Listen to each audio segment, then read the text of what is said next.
I wish you could have been with us in studio during that break, because it was mom in action here with her two little ones, right? If you're looking for a great tasting dish to make for Mother's Day, we might have the perfect recipe just for you. I think that's a sure bet. Our great friend of the show, executive and personal chef Tammy Brawley, is back. She brought along her son Watson over on the end there and her lovely daughter Caitlin. Pork is the star of this dish. We're going to get started. Yeah. You were telling everybody where to go, how to get there, and how this was all going to happen. I have a funny feeling that's kind of usually how it might be in the kitchen. It is how it usually is in the kitchen. I decided today I was going to take a step back and boss these guys around. Okay. Which is what moms do. Actually, Jessica, next to cooking, my two favorite things are my children. Yes. And I am very fortunate to have them both with me today and have taught them how to cook through the years. I've absolutely loved it. My son could do this dish in his sleep. Caitlin is a phenomenal cook as well, and what I love most about Caitlin is that I'll give her the recipe and she changes it. Okay. Every single time, and that's okay with me. I don't mind that. She understands the basics, and that's what's great. This particular dish that we're doing today is a dish that we've done for years. This is going to be a pomegranate pork. It's a pork tenderloin. When you work with a pork tenderloin, there's a piece of fat that's on there. It's called silver skin. And you always want to trim that off because a silver skin does not break down, whereas most fats do when you cook them. And if you don't cut it off, it's going to tend to make your pork tenderloin curl up. So we've already cut that off for you this morning, and then we dry rub it in this particular spice mixture. Okay. This is coriander, cumin, cinnamon, black pepper, and salt. A phenomenal mixture. And then we dry rub the pork tenderloin, and we sear it off in a pan for, we say, 5 minutes on each side. Now, I understand that that's not a rectangle, but if you could kind of get a vision of it being a rectangle, 5 minutes, 5 minutes, 5 minutes, 5 minutes. And at the end of that 20-minute cook time, it's done. Oh. Pork is about, or at least a tenderloin, should be to about 145 degrees. Should be nice and light and pink on the inside. After it's done at this point, Caitlin, if you'll take a step back, please. Watson, pull that out for me. Put it on the cutting board. After it's done, you put it on the cutting board and you let it rest. And then you go. For how long? Another 5? At least another 5, maybe even 10, but the point is that we're making a pan sauce with it. So really, that's going to rest until the pan sauce is ready. So chillax, exactly, make your pan chillax, sauce. make the pan sauce. And you can do pan sauces out of anything that you cook meat in. Okay, so he's got this wonderful pan over there. He's now added 100% pomegranate juice to that. We're going to bring that up to a boil, which won't take very long. We can talk about the risotto while that's happening. It's going to boil, it's going to reduce a little, which evaporates out the liquid, and it's going to get a little thick. And then we're going to add a little mixture of cornstarch and water to it. It'll give it even a little bit more of a thickness to it. So what I want you to picture is the flavor of the pomegranate juice with that spice rub mixture. Yeah, I wondered how that all worked in. And it is to die for. Tammy, good. you said Watson can do this in his sleep. Watson, I have a question for you. When you do a dry rub, do you leave that on there for a while, or is it okay to just have your meat kind of is like up to room temp-ish, and then you like to room temperature? You can dry rub it and throw it right into the skillet and just go ahead with it. So it's not like a marinade, really. No, it's just a dry rub. Exactly. All right, I got it. Just so season it. He did that part in his sleep, right? And now we're here. Yes. Now we're making the sauce. sauce. Now we're here. When we make this at home, he literally does not let me get it to the dining room table. He sits there and cuts it, dips it in the sauce, and eats it right at the stove. This is like one of his favorite dishes to do. Now this risotto recipe I've done for years, and I love this. A lot of people don't. When you say the words lemon risotto, the citrus and a rice, it kind of sounds a little odd, but it is phenomenal. And you start out the risotto. First of all, risotto is with an arborio rice. It's A-R-B-O-R-I-O. Turn that around, and we'll show the friends and family here. So it's that type of rice. It's a short grain rice. Okay. It's kind of like, it's almost like a sushi rice to a certain extent. And it's a short grain, it's very small, and it's kind of fat in nature. And what's great about it is the arborio rice, you start out with oil. You can use a combination of oil and butter. If you do that, then you're going to keep the butter from burning. But it doesn't matter if it's just oil or really just butter. So then she's let the butter melt in, or the oil melt in there this morning, and then she added some chopped shallots.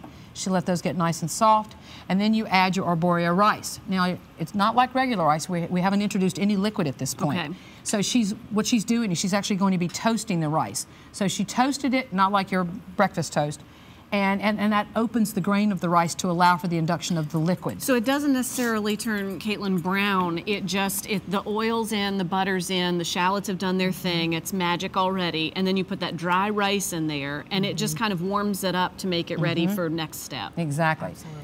And the next step is warm chicken stock that she has next to her, and you can certainly change it out and use vegetable stock if you wanted. And so what she does is after the rice toast, you add some wine.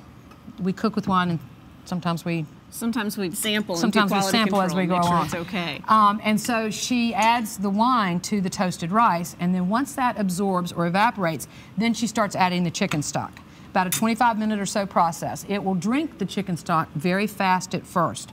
And then as it continues to cook, it slows down in how much it absorbs. This is actually looking pretty ready to me. And so at the end, which she's just about there, I'm actually going to run a fork through it just to see.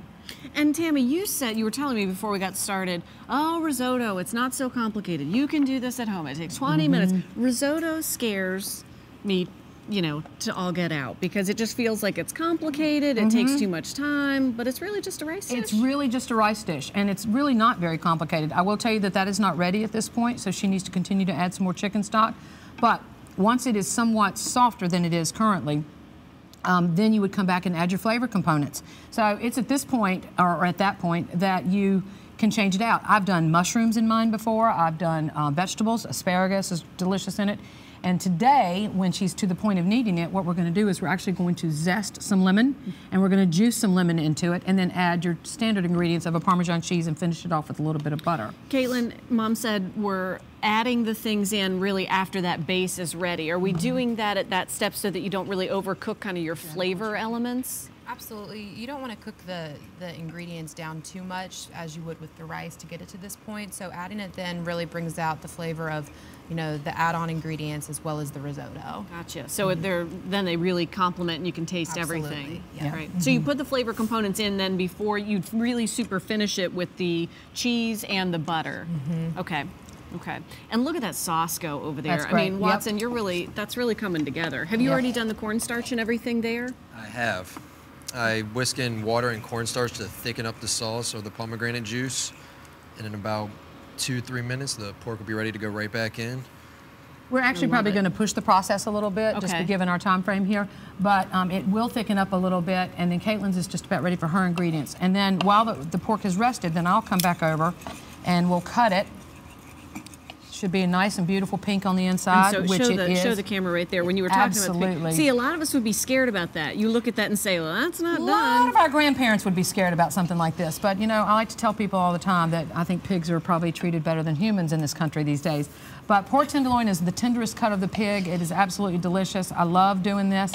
About 145 degrees is where you want it. And making sure that you're using great quality ingredients too. You know, if you're using good meat, and of course you've got some beautiful vegetables here. Yes, we do have some beautiful vegetables here. I actually participate in a community-sponsored agriculture called Seasonal Roots. And Seasonal Roots delivers to me on a weekly basis local organic produce. It's a great organization to be involved with. And what's in season right now? Asparagus. So when you're cooking for your family, your loved ones, your clients, you really do want to cook in season. And right before Watson started this pork this morning, I had him sear off this asparagus. Very easy, thin stalks, a little bit of oil in the pan, saute it up just till it turns brown. It's absolutely delicious. So I'm going to go ahead and... we're all out of time, if you can believe that. I know, right? It's like, okay. But it looks magical. And you have your full-plated magic over here. Yes, full-plated magic over there. I would love for you to be able to taste this. You know what? Do you have a minute? I'm just going to go right here. Why don't you go over and dip it in the sauce? Okay. That's what Watson I'm going to does. do it. I'm going to do it, Watson. Okay. Right into It's hot out of the pot here. Let me make sure I don't Don't have burn to... your hand. That's Don't right. burn your Be mouth. cool, Don't burn everyone. your mouth. Okay. Plus, it was on the hot skillet. So come out and join Chef Tammy for a live cooking demonstration later today from 2 to 5 for the first ever Mother's Day Pamper Fest and open house at the Quioccasin Station Shopping Center. You can meet her. Will your two sous chefs I'm afraid not. They have other responsibilities, but I'll be there. That's what happens. They scatter to the wind after they spend time with Mom. Yes, they do. WTBR.com/BTM is the spot to go to find all the information for Tammy and the Green Kitchen. She has fantastic things. We'll have the link right there. She does personal chef services. Happy Mother's Day. Yeah, so just call her. She can make this for you. Happy Mother's Day to you, Tammy.